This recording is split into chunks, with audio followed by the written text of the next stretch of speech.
ପିଲାମାନେ ଏଟା ତୁମର ହେଉଛି ସପ୍ତମ ଶ୍ରେଣୀର ଚିତ୍ରାଙ୍କନ ବାର୍ଷିକ ପରୀକ୍ଷା 2026ର ପିଲାମାନେ ଆର ଚିତ୍ର ମଧ୍ୟ ଦେଇଦେଇଛି। ତୁମେ ଭଲ ଭଲ ଚିତ୍ର ଯେଉଁଟା ଦେଖି ତୁମେ କରିପାରିବ। ପିଲାମାନେ ଦେଖ ପ୍ରଥମେ ଅଛି ତଳେ ଦିଆଯାଇଥିବା ଖାଲି କୋଠରୀ ଭିତରେ ଯେକୌଣସି ଗୋଟିଏ ଚିତ୍ର ଅଙ୍କନ ଏଇଟା ଗୋଟେ 25 ମାର୍କ ଆଉ 2 ନମ୍ବରରେ ଅଛି ଗୋଟେ 25 ମାର୍କ। ତିନିଟା ଚିତ୍ର ତୁମେ ଯେଉଁଟା କରିବ। ତୁମ ବିଦ୍ୟାଳୟ ଚିତ୍ର ଅଙ୍କନ କରି ରଙ୍ଗ ଦେବ। ପୋଖରୀ ମଧ୍ୟରେ 2ଟି ହଂସ ପହଁରୁଥିବାର ଚିତ୍ର ଅଙ୍କନ କର। ଆମ ଦେଶର ଜାତୀୟ ପକ୍ଷୀର ଚିତ୍ର ଅଙ୍କନ କର ମୟୂରର। ଯାହା କରିଦେଲେ ତୁମେ ରଙ୍ଗ ଦେବ। ତାପରେ ଦେଖ 2 ନମ୍ବର କ'ଣ ଅଛି ତଳେ ଦିଆଯାଇଥିବା ଖାଲି କୋଠରୀ ଭିତରେ କୌଣସି ଚିତ୍ର ଅଙ୍କନ ଗୋଟେ ଚିତ୍ର ଅଙ୍କନ ବିଦ୍ୟାଳୟ ଯାଉଥିବା ଗୋଟେ ବାଳକ ବାଳିକା ଚିତ୍ର ଅଙ୍କନ କର। ବୃକ୍ଷ ଜୀବନ ଏହାକୁ ନେଇ ଏକ ଚିତ୍ର ଅଙ୍କନ କର। ବେଲୁନ ଧରିଥିବା ଗୋଟିଏ ବାଳକ ବା ବାଳିକାର ଚିତ୍ର ଅଙ୍କନ କର।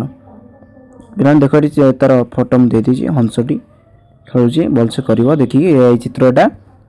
ତାପରେ ଦେଖ ଏଇ ଝିଅଟି ବେଲୁନ ଧରିଛି ଦେଖିକି କରିପାରିବ। ପିଲାମାନେ ଏଟା ଥିଲା ସପ୍ତମ 7th କ୍ଲାସ୍ର କ'ଣ ନା ଡ୍ରଇଂ। ପିଲାମାନେ ଭଲସେ ଦେଖିନିଅ ଏବଂ କାଲି ନିଶ୍ଚିତ ଭାବରେ ସବୁ ବିଷୟର ଯେଉଁ ଆଗାମୀ ଅଛି ବିଜ୍ଞାନ ଇଂରାଜୀର ସବୁଥିର ରିଅଲ୍ କ୍ୱେଶ୍ଚିନ୍ ଅପଲୋଡ଼ ହେବ। ଚ୍ୟାନେଲଟିକୁ ସବସ୍କ୍ରାଇବ୍ କରିକି ଯାଆନ୍ତୁ, ବେଲ୍ ଆଇକନ୍ ଦବାଇ ଦିଅନ୍ତୁ।